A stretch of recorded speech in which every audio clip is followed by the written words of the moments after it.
नमस्कार। Welcome to episode number 9। हम पढ़ रहे हैं ताओ उपनिषद वॉल्यूम 1 चैप्टर 2। अभी तक आपने देखा था लास्ट एपिसोड में किसी ने एक क्वेश्चन किया ओशो से। उन्होंने पूछा कि ताओ बोलते हैं कि डायरेक्ट जंप लगाने को, डायरेक्ट उस अल्टीमेट नॉलेज को पाने की, पर हमारे यहाँ कुछ गुरुओं ने ये कहा, जैसे नानक जी, मीरा जी, फिर चैतन्य प्रभु, कृष्ण की बातें, बुद्ध की बातें, महावीर की बातें, कि हमें स्टेप बाय स्टेप आगे मूव करना है और उस अल्टीमेट तक मिलना है।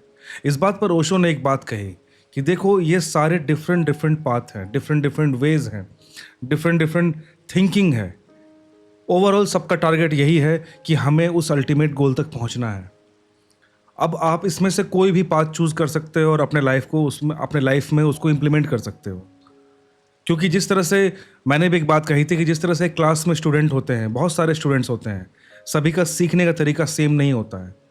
कोई ग्रेजुअली सीखना पसंद करता है, कोई डायरेक्ट वे में सीखना पसंद करता है। तो हर एक के लिए रास्ता होना चाहिए। In the same way Osho यहाँ पर ताओ फिलॉसफी को, ताओ उपनिषद में ताओ के मेथड्स को एक्सप्लेन कर रहे हैं। सो वो ताओ के बारे में बता रहे हैं। अगर वो किसी और मेथड को जब एक्सप्लेन करेंगे, चाहे कृष्ण की मेथड, चाहे महावीर, चाहे बुद्ध, तो वो उनका मेथड बताएंगे। तो इस बुक में उन्होंने सिर्फ और सिर्फ ताओ फिलॉसफी के जो अच्छाइयाँ हैं, या फिर कह सकते हैं the power of Tao method, उसको एक्सप्लेन किए हैं कि किस तरह से एक इंसान डायरेक्ट भी पहुंच सकता है और धीरे धीरे स्टेप बाय स्टेप सीढ़ियाँ चढ़ते हुए भी पहुंच सकता है। ये हमने लास्ट एपिसोड में हमने देखा था। अब हम उसी को आगे कंटिन्यू करते हैं। ओशो आगे एक्सप्लेन कर रहे हैं, कहते हैं कि जब मैं कहता हूं कि कीर्तन करो, तब आप कहते हैं कि कीर्तन से क्या होगा, और जब मैं कहता हूं कि सब फेंक दो, नाम वगैरह जला दो, तब आप कहते हो कि यह आप तो कह रहे थे कि कीर्तन से होगा।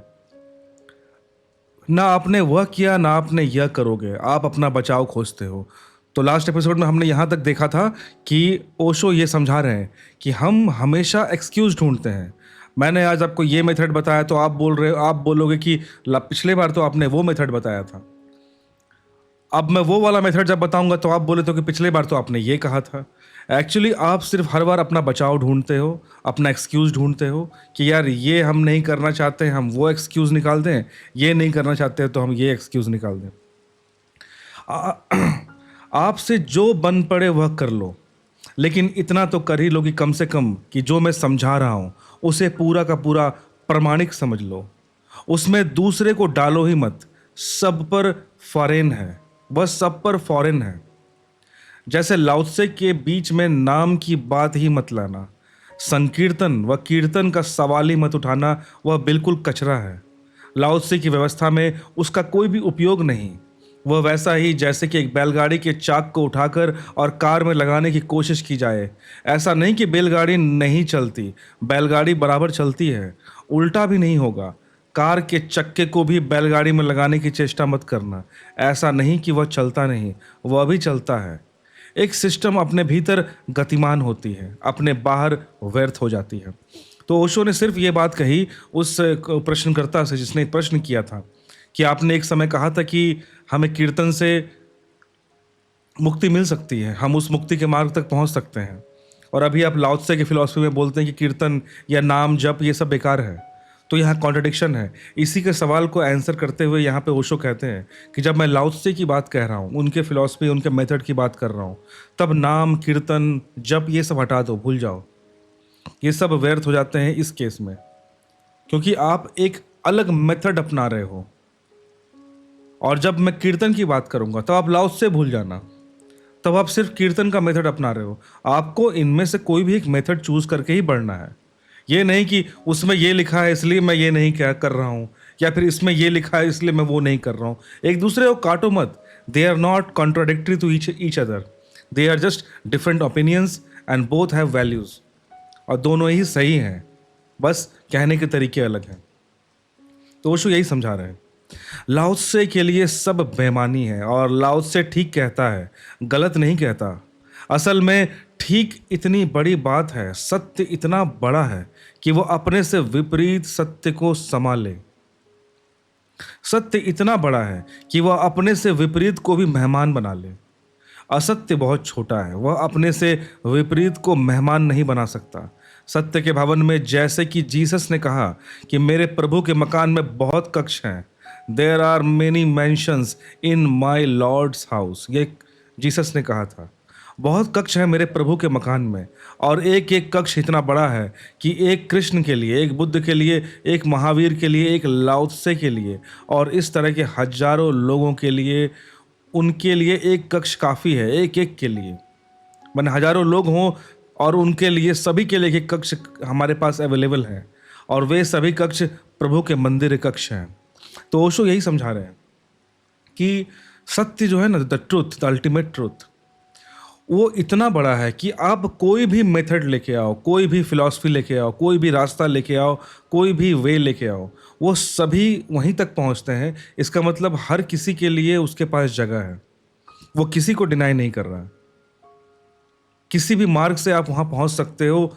सत्य इतना विशाल है। पर असत्य जो होता है, जो झूठ होता है, वो हमेशा कॉन्फाइंड होता है, संकुचित होता है। इसलिए जो असत्य होगा ना, वो हमेशा दूसरों को डिनाई करेगा कि नहीं तुम गलत हो, तुम नहीं, तुम्हारे पास सही नहीं है, क्योंकि वो इतना छोटा है ना, उसके पास उतना बड़ा दायरा ही नहीं कि वो अपने मेथड के अलावा कोई और मेथड सोच सके। पर सत्य जो ऐसा है, द ट्रूथ, अल्टीमेट ट्रूथ, वो इतना बड़ा है कि तुम कैसे भी पहुंचो। एक मंदिर है, पैदल पहुंचो, साइकिल पे पहुंचो, ऑटो में पहुंचो, कार पे पहुंचो, प्लेन से पहुंचो, ट्रेन से पहुंचो, इट डजेंट मैटर, वो सभी के लिए इक्वल है, वो कोई फर्क नहीं पड़ता उसको। लेकिन जब मैं तुम्हें लाओत्से के कक्ष का दरवाजा बताऊं, देखो यही बात हो रही है कि उस सत्य के महल में बहुत सारे कमरे हैं, जो एक कृष्ण का फिलॉसफी लिए हुए, एक महावीर का, बुद्ध का, जिसका भी तुम ले लो, तो उसमें एक लाओत्से का कमरा भी है, लाओत्से का स्टाइल। तो अगर मैं लाओत्से के कक्ष का दरवाजा बताऊं, तब तुम ये मत कहना कि यह दरवाजा तो लाल रंग का है। कक्ष, कल जो कक्ष का आपने दरवाजा दिखाया था वह कृष्ण का था, वह तो पीले रंग का था। मतलब कल मैंने अगर कृष्ण की फिलॉसफी की बात की और मैंने कहा कि ये दरवाजा है, और तुमने बोला कि अच्छा वो तो इस रंग का था, या फिर रंग बोलने का मतलब इस तरीके का था, और आज आप लाओत्से की बात कर रहे हो, ये तो अलग तरीके का है। तो एक बात समझो, वो डिफरेंट डिफरेंट वेज हैं, डिफरेंट डिफरेंट केवल घर हैं, कमरे हैं, पर वो कमरे कहाँ पर हैं? उस सत्य के मकान में, उस सत्य के महल में। सब हैं, सभी वैलिड हैं, सभी सही हैं, क्योंकि सारे कमरे उस सत्य के महल में ही हैं। सत्य तक आपको पहुंचा दिया उसने। तो वही बोल रहे हैं ओशो कि ये मत कहना कि कल मैंने पीले रंग का दरवाजा दिखाया था और आज आप लाल रंग का दरवाजा दिखा रहे हो। मुझे नहीं जाना, आप कॉन्ट्राडिक्टरी बात कर रहे हो। मैं नहीं, मैं बस दो डिफरेंट डिफरेंट कक्ष, दो डिफरेंट डिफरेंट पाथ आपको दिखा रहा हूँ। आप तो कहते थे कि पीले रंग के दरवाजे से प्रवेश होगा, अब आप कहते हो कि लाल रंग के दरवाजे से प्रवेश होगा। तो ओशो बोल रहे हैं कि मैं दोनों ही दरवाजे की बात कर रहा हूँ, जहां से जाना चले जाओ, पीले से भी प्रवेश होगा, लाल से भी होगा, कल मैं हरा बताऊंगा उससे भी होगा, जिसमें जाना चले जाओ। और मजा यह है कि आप पीले रंग के दरवाजे से भी प्रवेश नहीं किए थे, और अब आप पीले रंग के दरवाजे की आड़ लेकर लाल रंग के दरवाजे में भी प्रवेश नहीं करोगे। तो ओशो बोल रहे हैं कि कल मैंने जब पीले रंग के दरवाजे के बारे में बात की थी, मतलब वो वाला मेथड की जब बात की थी, आप उसमें भी नहीं घुसे, आपने वो रास्ता भी नहीं लिया। और आज जब आप मैं दूसरे तरीके का मेथड एक्सप्लेन कर रहा हूँ कि शायद ये आपके काम आ जाए, तो आज आप क्या कर रहे हो? वो कल के मेथड को की आड़ लेके आप बोल रहे हो कि नहीं कल तो आपने ये कहा था, आज आप ये कर रहे हो, कह रहे हो, फिर कल आप ये कहोगे, इसका मतलब आप सब के सब गलत बोल रहे हो, कोई वैलिड नहीं है। नहीं, एक बात समझो यार, आपको किसी मार्केट में जाना है, मार्केट में जस्ट इमेजिन करो पहुंचने के 4-5 रास्ते हैं। कल मैंने आपको ये वाला रास्ता बताया था कि भाई नॉर्थ से साउथ जाना, साउथ से 1 किलोमीटर आगे जाना, फिर यहाँ जाओगे, यहाँ मार्केट मिल जाएगा। आज मैं आपको दूसरा मेथड बता रहा हूँ कि भाई वेस्ट जाना, वहाँ से 5 किलोमीटर जाओगे, फिर यहाँ से यहाँ जाना, यहाँ पहुँच जाओगे। तो दोनों ही रास्ते मैंने सही बताए आपको, और दोनों ही मार्केट तक पहुँचा रहा है। पर आप मुझे आज बोलते हो कि नहीं नहीं कल तो आपने ये बताया था, आपने नॉर्थ जाने को कहा था, आज आप वेस्ट जाने को कह रहे हो। अरे यार, वो डिफरेंट वेज की बात कर रहे हैं यहाँ पे ओशो, ये कॉन्ट्रडिक्शन की बात नहीं कर रहे हैं। वहाँ पे कहीं से भी प्रवेश कर जाए, छलांग बने लगाते छलांग लगा जाएं। ओशो ये कह रहे हैं कि कहीं से भी प्रवेश कर जाएं, छलांग बने लगाते छलांग लगा जाएं। जिनका चित्त युवा है और साहस से भरा है, वे छलांग लगा जाएंगे। छलांग लगा जाएंगे मतलब ताओ का जो फिलॉसफी है, डायरेक्ट जंप। जो डरे हुए हैं, भयभीत है, छलांग लगाने में पता नहीं हाथ पैर ना टूट जाए, वे भी कम से कम सीढ़ियों से तो उतरे। मतलब बोलना चाहते हैं कि डिफरेंट मेथड था। एक सीढ़ी वाला मेथड था जो पिछले एपिसोड में हमने देखा कि नानक जी का मेथड जो बताया उन्होंने, चैतन्य जी का, मीरा भाई, जो भक्ति में धीरे धीरे जाप कर करके पहुंचते हैं। जैसे नानक जी ने कहा ना कि पहले होठों से जाप करो, फिर कंठ से करो, फिर हृदय से करो, फिर धीरे धीरे हृदय से भी छोड़ के शरीर के पूरे कंपन, पूरे बॉडी में कंपन होने लगे, इस तरह से जाप करो, अजाप जाप। और एक दिन वो जाप भी खत्म हो जाएगा और तुम सत्य से मिल जाओगे। ये नानक जी का प्रवचन है। तो वो भी एक मेथड है, स्टेप बाय स्टेप। तो वही ओशो बोल रहे हैं कि जिसको जो मेथड लेना है ले लो। अगर तुम में जोश है तो डायरेक्ट जंप मारो, अगर तुम स्लोली मूव करना चाहते हो तो सीढ़ी बाय सीढ़ी चलो ना। बहुत सारे मेथड है हमारे पास। वे वहीं पहुंच जाएंगे थोड़ी देर में, मतलब सीढ़ी से भी वे वहीं पहुंच जाएंगे, लेकिन बैठे ना जाएं, बैठे ना रह जाएं। ऐसा ना हो कि हम डिसाइड ही करते जाएं कि ये मेथड की वो मेथड। मतलब कहते हैं ना इसको कि हम, आप देखना है ऐसे लाइफ में होता है, आप मॉल में जाओ, आपको एक कपड़ा दिखाया पहनने के लिए, दूसरा दिखाया, तीसरा दिखाया। जब बहुत सारे आपको आइटम दिखा देता है ना, आप देखिएगा फ्रीज हो जाओगे अचानक से। आप कंफ्यूज ऐसा हो जाओगे ना कि आपको समझ में नहीं आएगा क्या लें, और आप फिर वापस दुकान से आ जाओगे बिना कुछ खरीदे। तो इस स्थिति में ना पहुंच जाओ। ओशो यही बोल रहे हैं कि ऐसा ना हो जाए कि आपने ये मेथड देखा, वो मेथड देखा, आप इधर से उधर हॉपिंग करते करते करते मालूम पड़ा आप कोई भी रास्ते पे चल ना पाए और ज़िंदगी बीत गई। क्योंकि बैठने वाला कभी नहीं पहुंचेगा।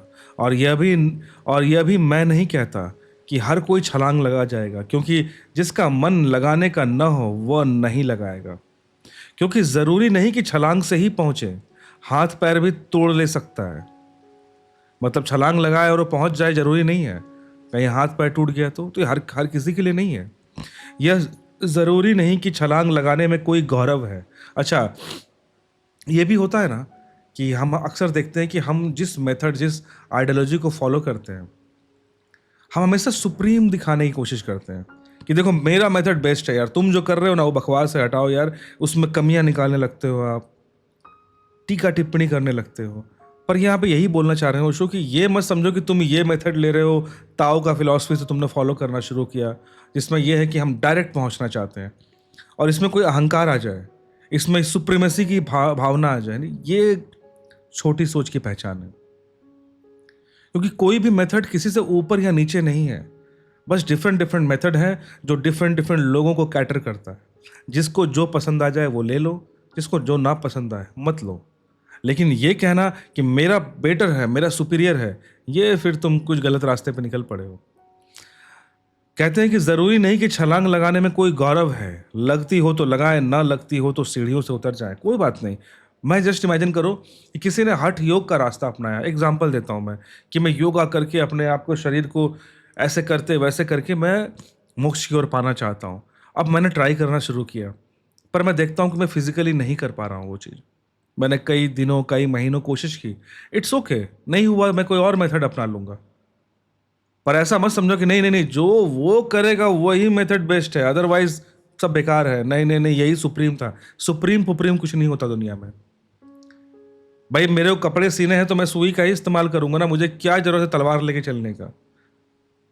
काम हो रहा है ना आपका, तो आपका काम अगर सत्य को जानना ही है, सत्य जानना मतलब खुद को पहचानना ही है, खुद को कंप्लीटली एक्सप्लोर करना है, तो भाई कोई भी मेथड दो ना, मेरे को क्या फर्क पड़ता है। अगर मुझे कुछ बोलना ही है, मैं ये माइक यूज करूं, कोई और माइक यूज करूं, ओवरऑल तो मुझे मेरा काम बोलना ही है ना, क्या फर्क पड़ता है। शब्द इंपॉर्टेंट है यहां पर, किस मीडियम से जा रहा है क्या फर्क पड़ता है उससे। तो ओशो आगे कहते हैं, लेकिन जिससे छलांग लगती हो वह सीढ़ियों से उतरकर समय क्यों जाया करे। तो वो बोल रहे हैं कि ठीक है, पर अगर तुम कैपेबल हो तो वो, अगर वो मेथड, सीढ़ियों वाला मेथड स्लो लगता है तो डायरेक्ट ही छलांग लगाने वाले मेथड को जरूर अपनाओ, ट्राई जरूर करो। और ध्यान रहे, जो छलांग लगा सकता है वह सीढ़ियों पर गिर भी सकता है।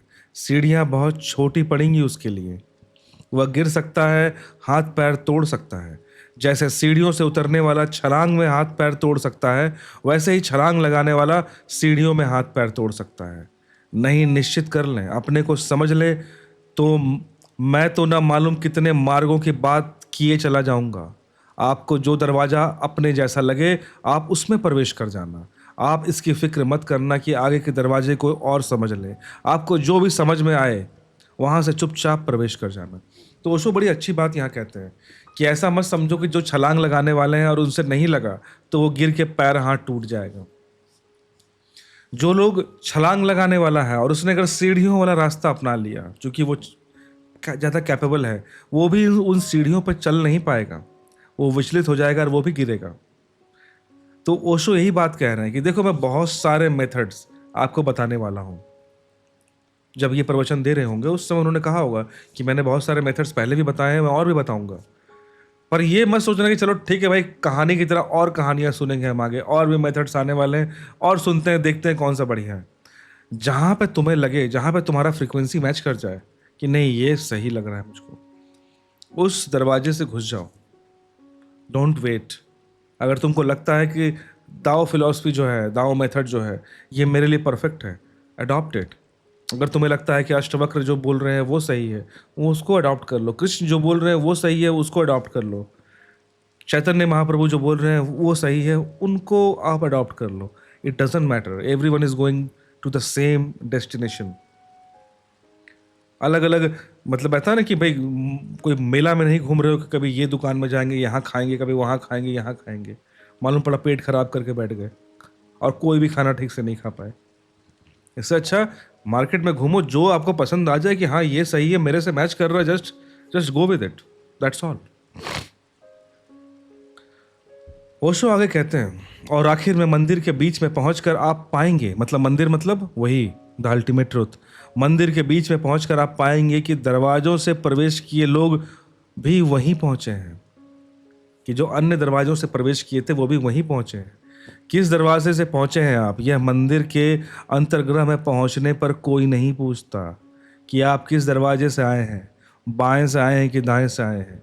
छलांग लगाकर चढ़े थे सीढ़ियाँ कि सीढ़ियाँ आसानी से चढ़ गए थे। मंदिर के भीतर पहुंचकर प्रभु की प्रतिमा के निकट पहुंचकर कोई आपसे हिसाब नहीं पूछेगा कि आप धीमे आए कि तेजी से आए, एक एक सीढ़ी चढ़कर आए, दो दो सीढ़ियां छलांग लगाकर आए, कूद कर आए कि क्या किया क्या नहीं किया। Nobody is going to ask you. ना आप ही याद रखोगे इसको कि मैं कैसे आया था। यार इसको इस तरह समझो, जस्ट इमेजिन करो स्कूल में या कॉलेज में जहाँ भी आप हो या आपने पढ़ाई की है, हमें एक सब्जेक्ट पढ़ना है, हमें सीखना है। क्लास में 50 बच्चे हैं, सबने वो सब्जेक्ट सीख लिया, टीचर ने टेस्ट लिया, सभी बच्चे ने अच्छा परफॉर्म किया। शिक्षक कभी ये नहीं पूछता कि तुमने ये चीज़ें कहाँ से सीखी, किताब से सीखी, वीडियो से सीखी, किसी क्लासमेट ने आपको हेल्प किया, किसी और टीचर ने हेल्प किया, कहाँ से सीखी, लाइब्रेरी में बैठ के सीखी कि रोड पे बैठ के सीखी। Nobody cares. इम्पॉर्टेंट क्या था कि तुमने वो चीज़ सीखा है, और टीचर के नज़र में वही इंपॉर्टेंट है। और फिर तुम भी याद नहीं रखते हो कि तुमने वो नॉलेज कहाँ से गेन किया था। अगर आपसे मैं पूछूँ ना कि अरे यार ये मैथमेटिक्स तुम जानते हो, तुम कहाँ से सीखे थे, बिलीव इट और नॉट, तुम ऑलमोस्ट भूल चुके रहोगे कि तुमने कहाँ से पढ़ा था, कौन सा इंटरनेट पे कौन से वेबसाइट से तुमने पढ़ा, कौन सा क्वेश्चन सॉल्व किया। You will not remember that thing.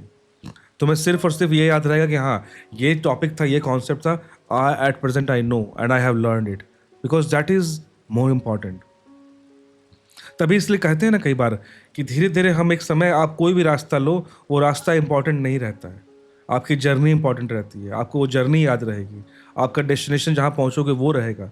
वो रास्ता जो है वो तो एक सिर्फ एक आपका हेल्पर था कि आप उस पर चल के गए हो, उस पर और लोग भी चलने वाले हैं। इट डजेंट मैटर, वो उस रास्ता आपके साथ नहीं जाएगा, वो रास्ता जहाँ था वहीं रह जाएगा। इन द सेम वे यहाँ भी वही बोल रहे हैं ओशो कि जब आप उस अल्टीमेट ट्रूथ तक पहुँचोगे, आप पाओगे कि वहाँ पे और भी अलग अलग रास्ते से आए हुए लोग हैं, मतलब मेथड से आए हुए लोग हैं। और तब तुम पाओगे कि नोबडी केयर्स कि आप कैसे आए। इम्पॉर्टेंट ये है कि आप वहाँ पहुँचे, पहले पहुँचे, देर से पहुँचे, सभी इंसान का अपना तरीका होता है। कुछ लोग 20 की उम्र में सक्सेसफुल हो जाते हैं, कुछ लोग 30 की उम्र में होते हैं, कोई 40 की उम्र में होता है। डजेंट मैटर, इम्पॉर्टेंट ये है कि सक्सेसफुल हुआ। मैं एक नॉर्मल बात बोल रहा हूँ, हमारे डे टू डे लाइफ में होता है ना कि सक्सेसफुल, कोई फ़र्क नहीं पड़ता कौन पहले हुआ कौन बाद में हुआ। सिर्फ इम्पॉर्टेंट ये है कि जब लिखा जाता है कि सक्सेसफुल लोगों की लिस्ट, तो उसमें ये लिखा होता है कि हाँ ये लोग सक्सेसफुल हैं। ये नहीं लिखा जाता कि अच्छा इसने 2 साल में सक्सेस पा लिया था, इसने 5 साल में पाया था। Nobody cares. सबने अपना अपना मेथड लिया, सब अपने अपने रास्ते पे चले और अंत में हमें वहाँ पहुँचना है, बस। ठीक है। और ना आप याद रखोगे कि कैसे आए। मंजिल पर पहुंचकर यात्री तत्काल भूल जाता है मार्ग को। वाह। मार्ग तभी तक याद रहता है जब तक मंजिल नहीं है। एब्सोल्युटली। उसके बाद उसकी अहमियत नहीं रहती उस मार्ग की। ये सवाल ना उठाएं, इससे लाओत्से को समझने में कठिनाई पड़ेगी। मतलब वही बोल रहे हैं कि फालतू के सब क्वेश्चंस मत लो, अदरवाइज लाओत्से में प्रॉब्लम आ जाएगी तुमको समझने में। और इससे चैतन्य या मीरा को समझने में कोई सुविधा नहीं होगी। अगर तुम लाओत्से पे सवाल उठाओगे तो ऐसा नहीं कि तुम चैतन्य को समझ जा रहे हो या फिर मीराबाई को समझ जा रहे हो, नहीं, वहां भी प्रॉब्लम आएगी, क्योंकि ये contradictory nature of your thoughts ये आपको वहां भी प्रॉब्लम करेगा। लाओत्से को समझने चले हैं तो पूरा का पूरा आत्मसात हो जाए, उसकी बात समझें। वह बिल्कुल ठीक कह रहा है। कुछ लोग उसके ही रास्ते से पहुंचे हैं, कुछ लोग उसी के रास्ते से पहुंच सकते हैं। आप में से भी कुछ लोग होंगे जो उसी के रास्ते से पहुंच सकते हैं। पूरी तरह समझें इस बात को कि अगर आप लाओत्से के मेथड को पढ़ रहे हो तो उस पर डाउट मत करो, क्योंकि बहुत से लोग इसी रास्ते से पहुंचे हैं और किसी रास्ते से पहुंचना उनका पॉसिबिलिटी नहीं था। और आप लोगों में से भी ऐसे बहुत से लोग होंगे, हम लोगों में से भी बहुत से ऐसे लोग होंगे जिनके लिए यही मेथड बेस्ट है, अदरवाइज और सारे मेथड फेल हो जाएंगे। इस बात को समझना जरूरी है। तो इसलिए आप ध्यान से सुनो, क्या पता ये मेथड आपके लिए हो, शायद आप ही वो हो। तो वह रस अपने मन में बैठ जाए तो रास्ता बन जाए, कि ये बात अपने दिमाग में अगर हम बैठा लें, ये क्या पता ये हो। मतलब विद फुल ऑप्टिमिज्म ओशो आपको ये सुनने या जानने के लिए बोल रहे हैं कि उम्मीद करो कि शायद यही हो जाए, आपकी जर्नी रास्ता ढूंढने की यहीं खत्म हो जाए कि भाई मेरे को और कोई पाथ नहीं चाहिए, आई गॉट माई वे। लेकिन हमारा मन सदैव ऐसा होता है। प्रॉब्लम यहाँ है यार, हमारा मन सदा ऐसा होता है। पहले मैं लोगों को शांत बैठकर ध्यान करवा रहा था तो वे मुझसे आकर कहते थे कि इसमें तो कुछ होता ही नहीं, बैठे रहते हैं बस। वही लोग, ठीक वही लोग, जब मैं तेजी से ध्यान करवाने लगा तो आकर मुझसे कहते हैं कि इससे तो वो शांत बैठने वाला बहुत अच्छा था। तो ओशो कहते हैं कि उन्होंने मुझसे कहा था कि इससे तो कुछ होता ही नहीं है शांत बैठकर, और अब आज कह रहे हैं कि नहीं नहीं, आप तेजी से मेडिटेशन करवा रहे हो तो अब शांत कर बैठे रहने वाला ज़्यादा बेटर था। अब वे मुझसे कहते हैं कि वह बहुत अच्छा था, उसमें तो शांत बैठकर बड़ा आनंद आता था। उस वक्त उन्होंने मुझसे उल्टा कहा था कि आज बोलते हैं कि शांत बैठकर मजा आ रहा है और पहले कहा कि शांत बैठे कोई फायदा ही नहीं है। नहीं, आनंद नहीं, बस इससे बचना है। ओशो ये कहते हैं कि आनंद फानंद की बात है ही नहीं। दरअसल सवाल ये है कि आप बचना चाहते हो, आप भागना चाहते हो। आपको जो मेथड जिस समय दिया जाए आप उस मेथड से भागना चाहते हो, बस इसके सिवा और कुछ नहीं। आप बस भागना चाहते हो कि बस अभी आपने ये काम दिया शांत बैठ के मेडिटेशन करने की, नहीं नहीं नहीं, मैंने कोई नया एक्सक्यूज़ निकाला और इससे भागना चाहता हूँ। आपने फास्ट मेथड दिया मेडिटेशन करने का, आप उससे भागने के लिए पहला वाला बेटर समझाने लगे। Just you are finding some excuse to just avoid the method. आप अवॉइड करना चाहते हो। तब वे उससे बच रहे थे कि इससे कुछ नहीं होता। अब वे पीछे लौट कर कहते हैं कि उससे कुछ होता है, इससे कुछ नहीं होता, क्योंकि अब इससे बचना चाहते हैं। अगर बचते चले जाना है तब तो कोई अड़चन नहीं है। ओशो कह रहे हैं अगर तुमको बचते ही रहना है देन नो प्रॉब्लम, आप बचते रहो, भागते रहो जहाँ तक भागना है, आई डोंट केयर। अन्यथा जब एक बात को समझने बैठें तो शेष सब बात भूल जाएं, तब उसमें पूरा लीन हो जाएं, डूब जाएं। शायद वह रास्ता आपके लिए रास्ता बन जाए। और कुछ पूछना हो तो पूछ लें।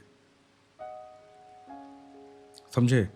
तो ओवरऑल यही बात है। ओशो ये बोलते हैं कि यार देखो, जो समझना है समझो।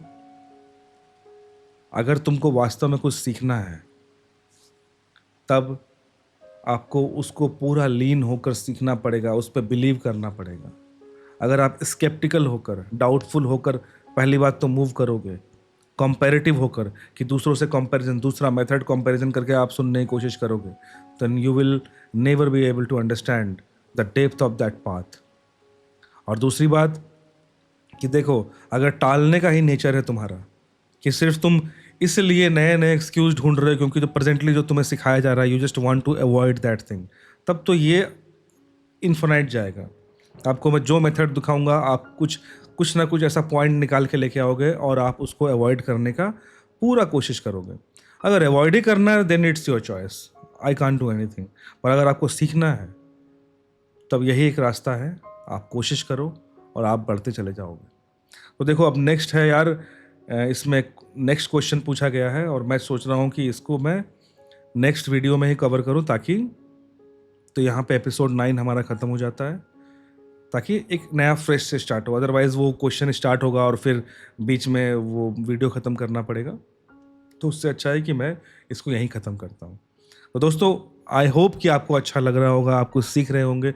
मैं तो इन्जॉय कर रहा हूँ यार, मैं तो सीख रहा हूँ and I am very happy कि कुछ नहीं तो मेरा एक बुक कंप्लीट हो रहा है, जो कि मेरी बहुत दिनों से इच्छा थी, महीनों से इच्छा थी कि टू रीड दिस बुक्स। चलो, see you in the next video. Next video का लिंक आपको यहाँ मिल जाएगा और मैं इसका प्लेलिस्ट भी आपको डाल दूंगा डिस्क्रिप्शन में, आप वहाँ से भी देख सकते हैं। See you in the next video. Till then stay healthy, stay happy, piece.